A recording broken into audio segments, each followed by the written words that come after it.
IFRS standards are principles-based, so companies need to make judgments about how to apply the requirements when they report on their transactions. The International Accounting Standards Board has a role to play in supporting companies around the world in applying the standards consistently. So we carry out various activities to help companies to understand the requirements in our new standards.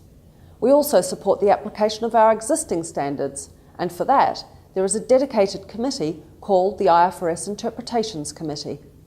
The committee comprises a group of experts from around the world who have knowledge of our standards. It includes companies who use the standards when they prepare their financial statements, auditors who check that the standards have been followed correctly, and investors who are the primary users of the financial statements.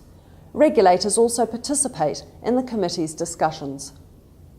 If a question arises about the application of a standard in practice, it can be reported to the committee. This could happen if companies are unsure about the requirements, or if a standard is being applied differently in different markets or by different companies. The ISB staff then undertake research to understand whether a submitted question has a significant effect on a wide range of companies. As a committee member, I also speak to various people in my home region. The committee discusses in public meetings whether there is already adequate information in the standards to answer the question, or whether standard setting is required. And if so, whether the question can be dealt with efficiently by, for example, changing a standard. The committee also considers whether the benefits of changing the requirements would outweigh the costs of doing so. These discussions with all involved stakeholder groups at the table help us find the best solution. In deciding whether standard setting is needed to respond to a question, the committee must balance providing information that is useful to those applying the standards with making sure that it doesn't undermine the principle-based nature of the standards. If changes to the requirements are needed, the committee has a number of ways of introducing them. It can develop what is called an IFRIC interpretation. This adds to the requirements in a standard without changing the standard itself. It can also suggest an amendment that is narrow in scope. This means changing part of its standard. If an interpretation or an amendment is developed, the usual transparent process for standard setting is followed.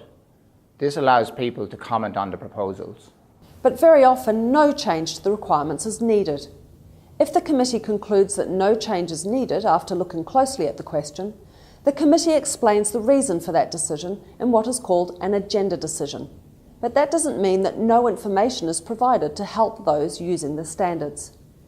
The committee tries to make the agenda decisions useful too, by using them to explain which requirements in the standards apply to the question, to set out the approach companies need to take to answer the question when they use the standards, and also to highlight any relevant disclosure requirements.